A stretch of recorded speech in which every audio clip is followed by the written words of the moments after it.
All right. What's up? Periscope, Meerkat, right over here. Howdy.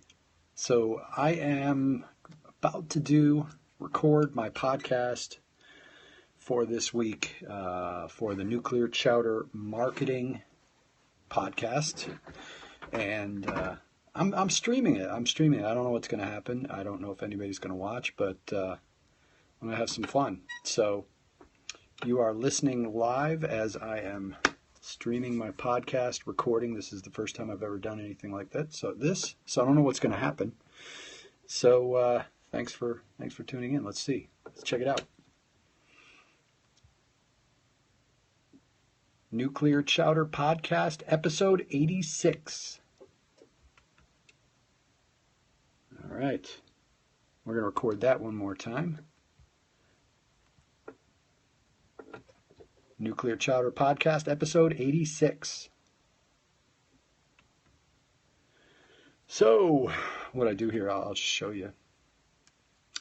Ta-da, got my rolling. This is what I record the podcast onto, so I'm recording it in separate tracks so that I can go back later and edit in the music. All right, we're going to start the show. Check. All right. My name is Mike Brooks. You're listening to the Nuclear Chowder Marketing Podcast, and this is a first for the podcast. So we're on episode 86 of the Nuclear Chowder Marketing Podcast. Thanks for tuning in, as always. I really appreciate you listening and downloading it, whether you're listening on iTunes or whether you're listening on Stitcher. I really, really appreciate it. But why is this a first? So I am live streaming this on Meerkat and Periscope. So I'm recording this podcast live on Meerkat and Periscope. So if you're watching on Meerkat Periscope, this is the very first episode that I'm streaming live of the Nuclear Chowder Marketing Podcast. And for those of you listening on the live stream, you can get to this by going to nuclearchowder.com/iTunes or /Stitcher, either one, whichever one you listen to. Now, I won't be able to communicate with, I know you can do texting and stuff through Meerkat and Periscope. I'm not going to be able to do that, but if there's questions or anything, I'll be glad to. I'll answer if I can. So today's episode, I want to talk to you about how social media is just so important if you are in the business of business. And I don't care what kind of business you're in. I don't care if you are a network marketer, if you're a small business, big business, if you are an independent business, if you're a one-person operation or a multi-billion-dollar corporation, social media is so important, and content is everything, and you got to be out there, you got to be on social media, you got to be active.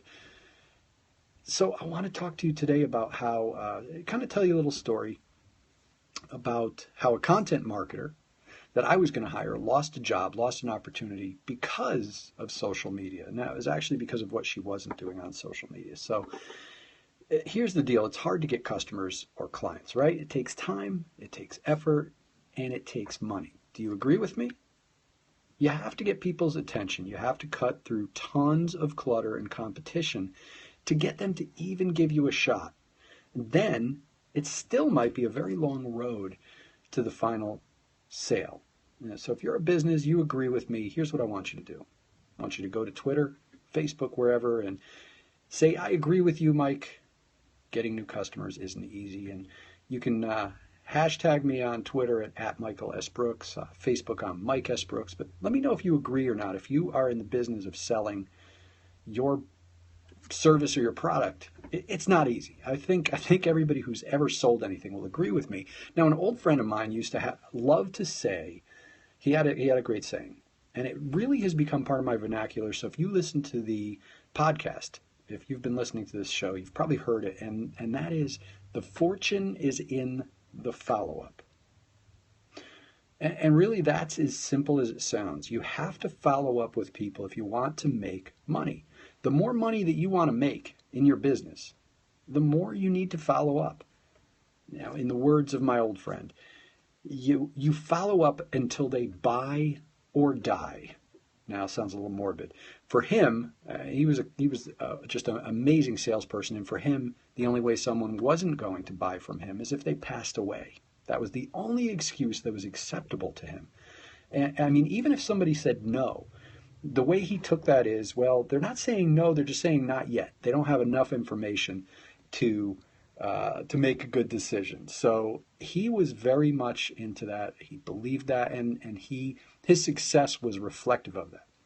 Now, for a lot of people, you know what? That's too salesy. For many people, it feels like a tactic. And a lot of small business owners, I know the small business owners I know that I talk to on a regular basis, they don't like to be the salesperson. You know, they sell in their business because that's, you know, you have to bring in new clients, but it's not something that they're comfortable with. It's not something that they're great at. You might be responsible for bringing business into your business, but you're not a salesperson, and you shouldn't have to be, right? If you're not a natural salesperson, you're just not a natural salesperson. Some people don't like it. But constant follow-up, you know, that's kind of a sales technique, right? It may not be an area where you feel comfortable. And for many people, it's just plain uncomfortable to do. So what happens if we avoid doing it? I mean, I've been guilty of doing that myself. I mean, I've had plenty of opportunities that have come to me over the years, and because I'm not that go-getter salesperson, sometimes I don't follow up with people. And I've been guilty of doing that almost to a fault, and the opposite effect happens. You know, for me, if you listen to this podcast, I used to run a martial arts school. When I ran that martial arts school, I used to hate being pitched by salespeople. I used to hate when somebody came into my school and took my time away from me working with my clients, or they called me on the phone, they want to sell me something. So I hate those sales tactics. And because I hate the sales tactics, I've been very, what's the word I'm looking for here? I'm very careful about not projecting that on other people. So, you know, for example, I had somebody in my network had asked me to come in and present our internet marketing package to his company. And I did that. I came in and I talked to them about their needs, and, you know, I sent them an email with a proposal in it. But then I didn't follow up with them. And the gentleman who referred me in there was mad at me for not following up. He was actually mad at me. And I was like, you know, I was kind of surprised, because he said, listen, we want to hire you. You need to push us a little harder. You can't just send the email and then forget about it. So they actually wanted me to follow up with them.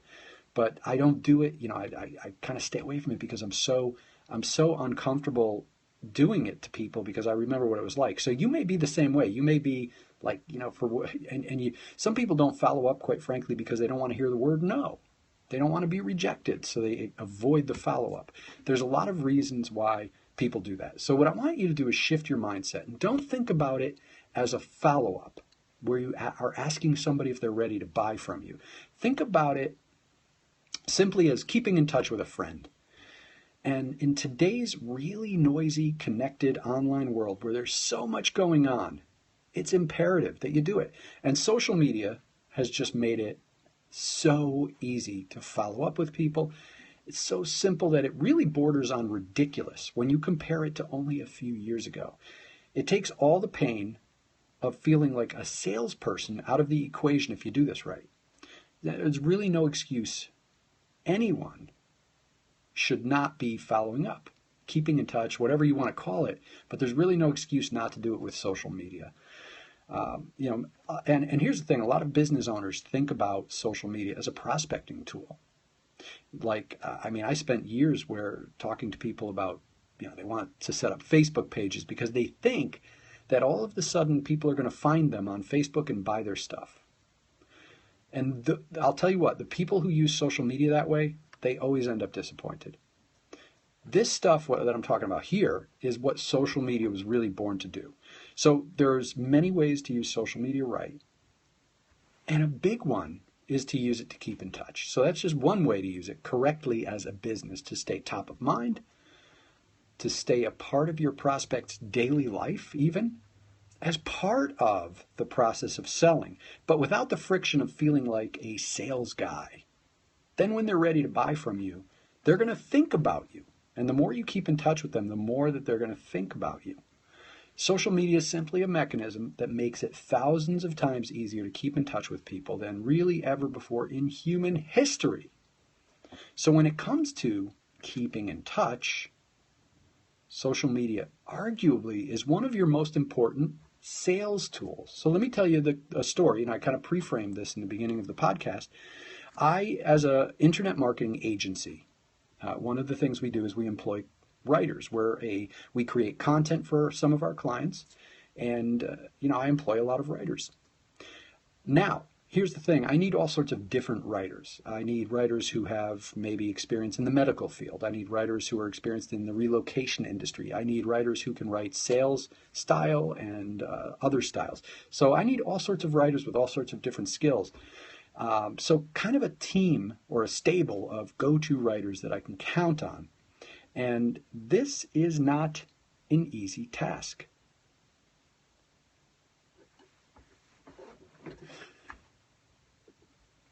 About 6 months ago, someone introduced me to a person who is exactly the type of writer that I look for.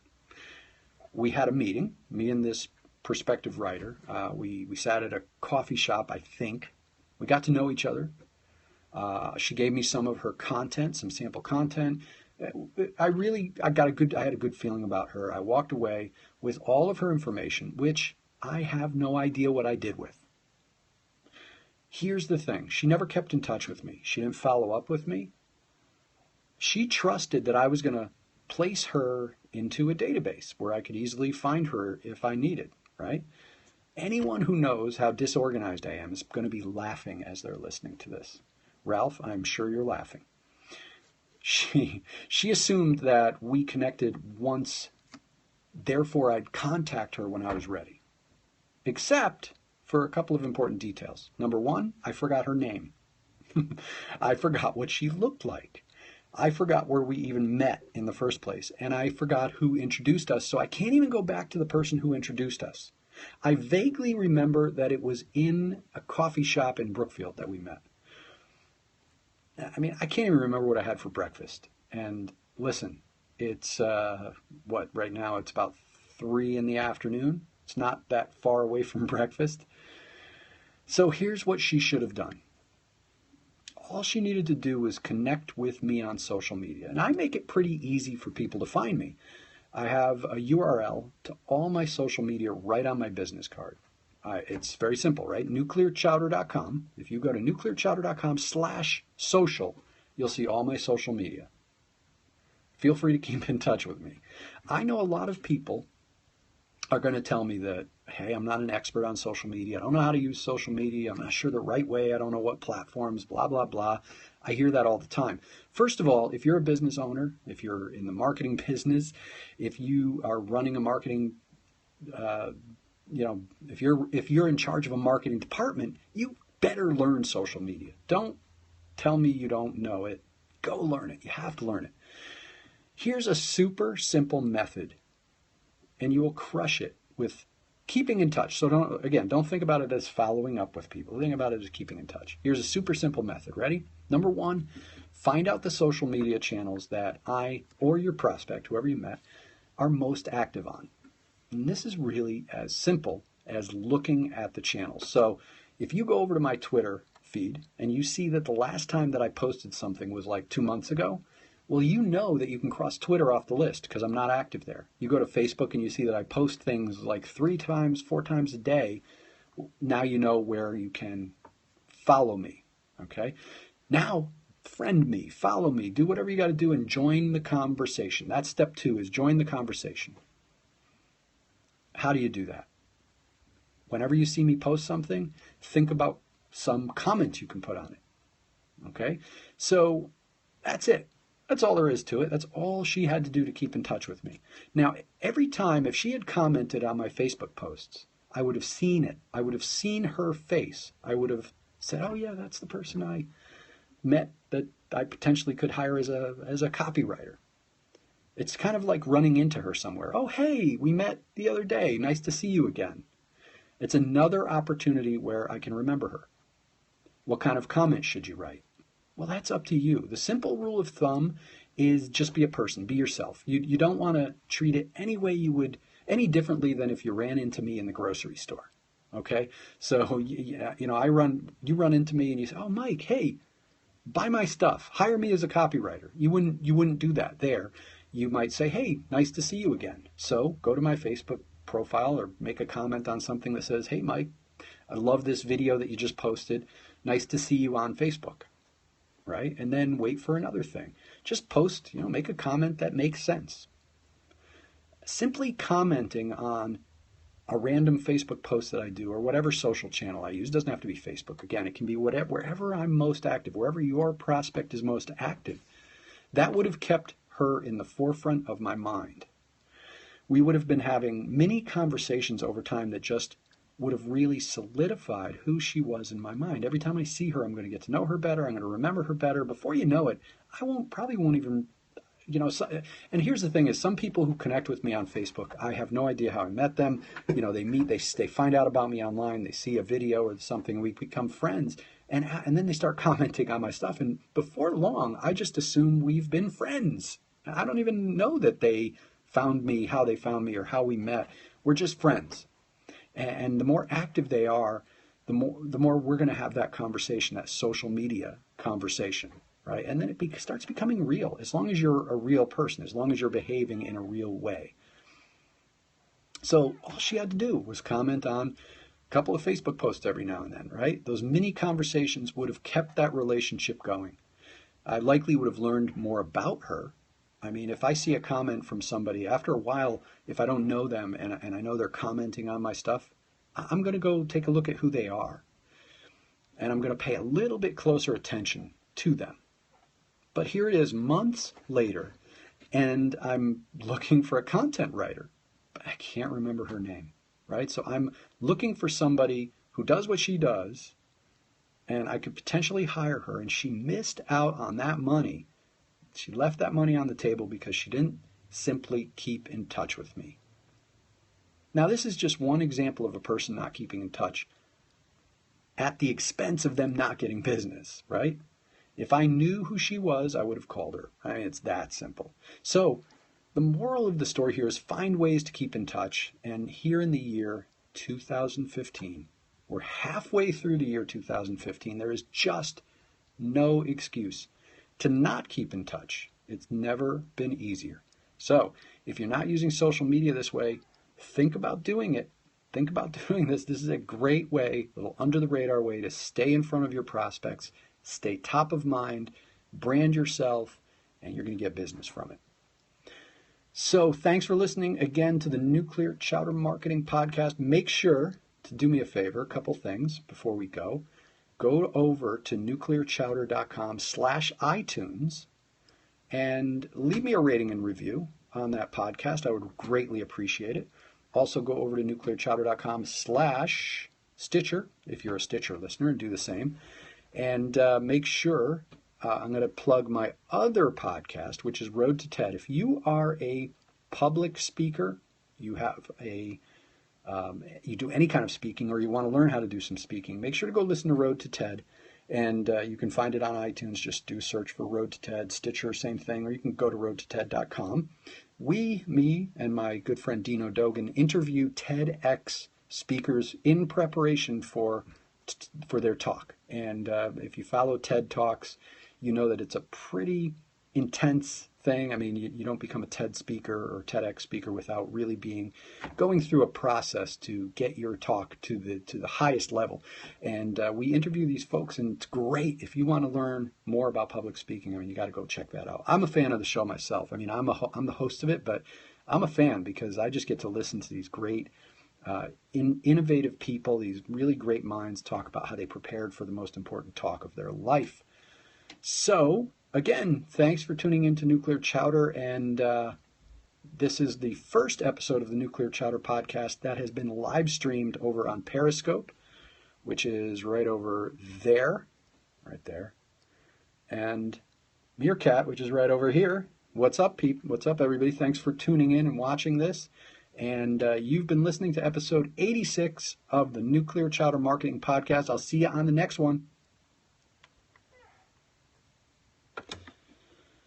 All right, folks.